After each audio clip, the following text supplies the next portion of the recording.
It's time for some football! Or as we say here in the States, soccer, but kind of like Quidditch soccer with aliens and nuclear bombs from Russia. This shit's fucking out there, man.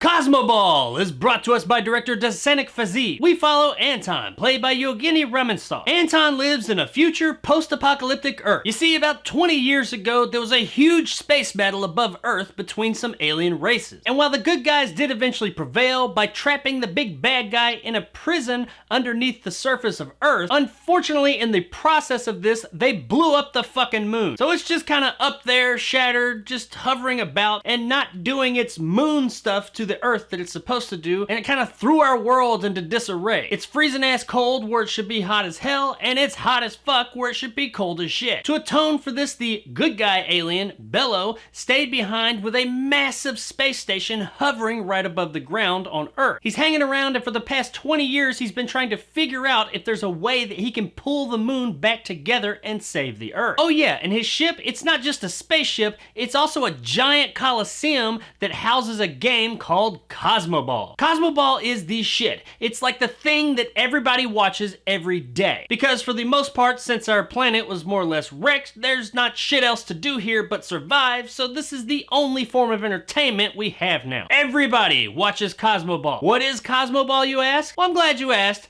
I'll try and tell you because it's really fucking weird. Cosmoball is a game that takes two teams of 4 that try and score points with a ball on the other team's goal. Pretty basic sports ball stuff, right? Well, not totally. You see, these two teams of 4, they can all teleport. That's the only way you can play the game of Cosmoball is if you can teleport. Now, as far as what makes you able to teleport, well, we get a little bit of a possibility of an idea of what might do it, at least for one person. But for the few other people and also the other alien race teams that come in play, we're never really given much of a reason as to why they can teleport. But they can, and it looks really cool, so that's all you need to know. Now, the reason they have to teleport is because that is the only way that they can keep up with the Cosmoball. And when they reach the Cosmoball, they have to kick it a total of 5 times before they can kick it into the other team's goal. But that's not it, because each time you kick it, it's like a nuclear fucking explosion. So you have to be able to teleport away from that area really quick. Or, you know, you'll like fucking die, I guess. So ultimately you have this subsonic nuclear ball bouncing around this stadium all over the place, and 8 different players teleporting all over the place, never touching the ground, flying around like fucking superheroes, kicking the shit out of this thing with massive explosions going off left and right. And admittedly, when it's happening, it is kinda cool. It doesn't make any fucking sense for the most part. I mean, they make it kind of make sense, I guess, within this world. But as far as like human beings go and what we know to be real, it doesn't make any fucking sense, but it is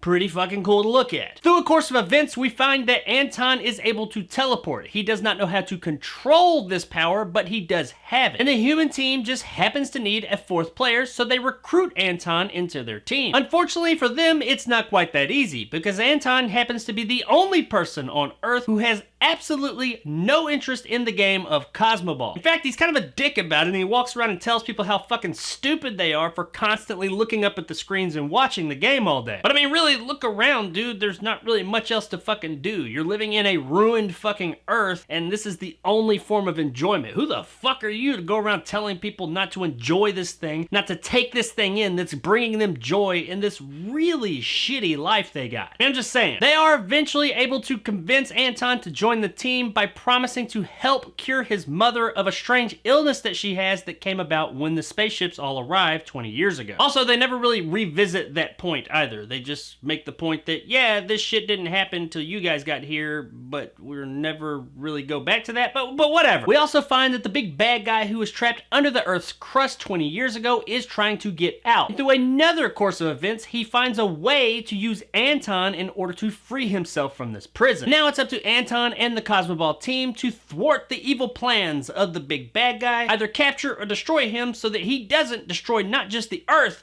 but the universe as a whole. Cosmoball, or as it's known in Russia, Vratar Galaktiki, which is roughly translated as Goalkeeper of the Galaxy, I think, is, if you had not guessed, a Russian film. And this is a really weird movie. If the synopsis I gave didn't make it seem weird enough, believe me, there is plenty more here to make you just say, what the fuck am I watching? It's almost like you're watching a live-action Saturday morning cartoon at times, which does make sense because after looking into it, that is what this movie is based on, apparently, is a popular Russian cartoon series. Now, I've never seen that series, so I can't really comment on it. All I know about it is what I learned from this movie. But this does seem very much like a cartoon that's been translated to live action. Notice I said translated, not adapted, because this is like a direct translation. This movie is very cartoonish. You have characters running and bouncing around and doing feats that are just impossible for human beings to do. Saying and doing things that sometimes don't make total sense, and they're just there for comic relief in the moment. And the movie will bring up a plot line and drop it in a heartbeat just like some cartoons do. But is it entertaining? That's the question. Admittedly, the idea of Cosmoball is pretty neat. It is very over the top and out there, and I could deal with that because the whole entire movie is like that. It's not just like part of it is. It doesn't stand out. Oh no, the entire movie is like that. Everyone is heightened and over the top. Even the smallest characters are just way over the top. But so is the game of Cosmoball. It's just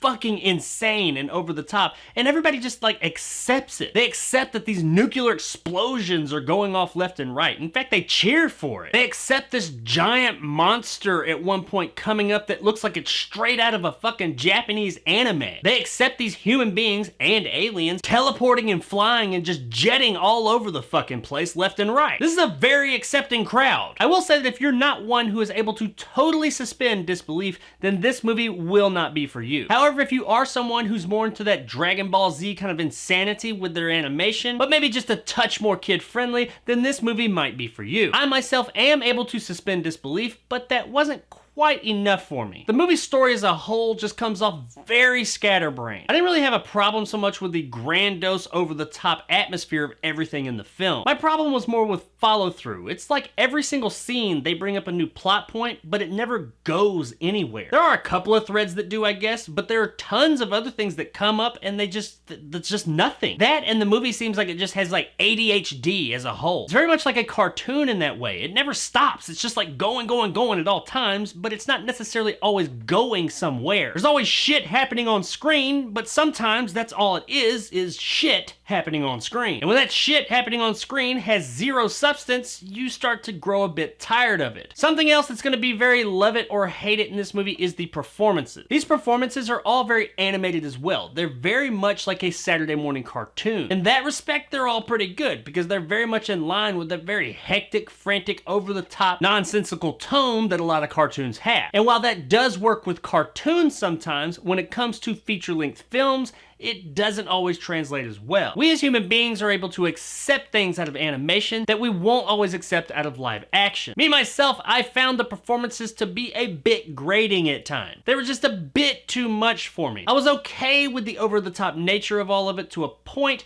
but after a while, it just became a bit much. That, coupled with the fact that the story just has things come and go with zero consequences left and right, just made a lot of it come off as a bit hollow and had me checking my watch more times than I would like. There is an energy here on screen with all of these characters. Everybody seems really fucking hyped to be doing this. And there are times that that energy does translate over to us, the viewer. We feel really excited for them, especially during the Cosmoball scenes of the movie. But all the other scenes, it's like, damn, too fucking much, man. Just tone it down a bit. Now, I'm not gonna rag on these performances too much because I did watch a dubbed version of the film. And when watching a dubbed version of the film, you are watching two performances in one, so it's sometimes hard to judge the original performance. The dub overall of this film really isn't that bad. It's not the greatest dub I've ever seen, but it's definitely not the worst. It's very watchable, but it is still not the performance that was originally given, so I can't totally trash the performances here because I never really saw the actual performances, or at least heard the actual performances, but I mean, that's half the performance right there. Overall, from my experiences with this film though, the performances are all very lively and exciting, but overall kind of hollow and grating at times. Now, the special effects in this movie are gonna be another point of contention for some people. They definitely have their own artistic design, and that artistic design is not necessarily 100% realism. They don't look bad, but they don't look real either. But I don't think they were trying to make them real. The entire movie kind of has this aesthetic aesthetic going for it, and I think that that aesthetic was purposeful. And honestly, I do kind of like that aesthetic. Yes, a lot of the CGI does look like CGI, but it all is very consistent as well. It's not as if CGI in this scene outdoes CGI in that scene or anything like that. No, all the CGI here is very consistent, and that does go a long way in a movie like this. From an artistic perspective, I do like the effects in this movie. It's all very colorful, bright, and very vibrant. And I like a lot of the character designs they have in the film too. As I said, none of it looks bad by any means. This is some really good special effects, but they are more of an artistic take instead of a realistic take. You're not gonna be fooled by any of this, and you're not gonna think any of it's practical or anything. But it is convincing and believable enough in the sense that you do believe in these characters that are on screen. So in that, I will commend them, especially with the level of special effects that are in this movie. There are a shit ton from beginning to end in this movie. Now there is one effects heavy part of the movie that is done very well, and that is the game of Cosmoball, which does take up a fair amount of screen time in this movie. The Cosmoball matches, while pretty fucking nonsensical and out there, are really exciting. This is a game that you want to be able to play, even though it would probably fucking kill you. It's a really neat looking, though nonsensical and totally fucking out there and bonkers game. And when the characters are shooting here or there, it's really exciting and very well done. It is a lot like a mix of Quidditch from Harry Potter and soccer, with nuclear bombs and aliens. And by the time you get to the end of the movie, it's grown to such a crazy, insane level that they're just all over the fucking world, just shooting all over the place in the sky like fucking superheroes. It's fucking insane. But insane or not, it is entertaining. These parts of the movie are really well done. They're very exciting. They are a really good time. If only the rest of the movie could have kept up that same excitement though. Guys, at the end of the day, Cosmoball is okay. It ain't great, and it's got more negatives than it does positives. And there are parts of it that are pretty grating, and some might find it a bit hard to even make it through. But the parts of it that are cool, like the Cosmoball sequences, are just really fucking cool and just full of life. Unfortunately, that doesn't fully make up for the lackluster execution of the story and the fairly hollow performances. This is at its heart a kids movie, but I think even kids will have a hard time with some parts of the film. And while it's not a total waste, if this does sound like something that might be in your wheelhouse,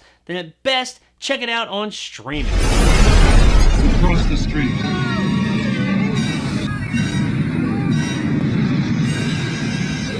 I really wanted to like this movie more because the parts that are good are really good. They are really fun and full of life. But the other parts are so scatterbrained and out there that it's just hard to really pay attention. If you have young kids, then you guys might want to check this one out one night and they'll probably have a good time with it. But if not, I would probably recommend just kind of staying away from this one. So there it is, guys, my review of Cosmoball. If you enjoyed and want more content like this, hit that subscribe button and help my little channel grow. If you liked what I had to say, give me a like. If not, let me know in the comments below why. And as always, stay sexy, Kaliningrad!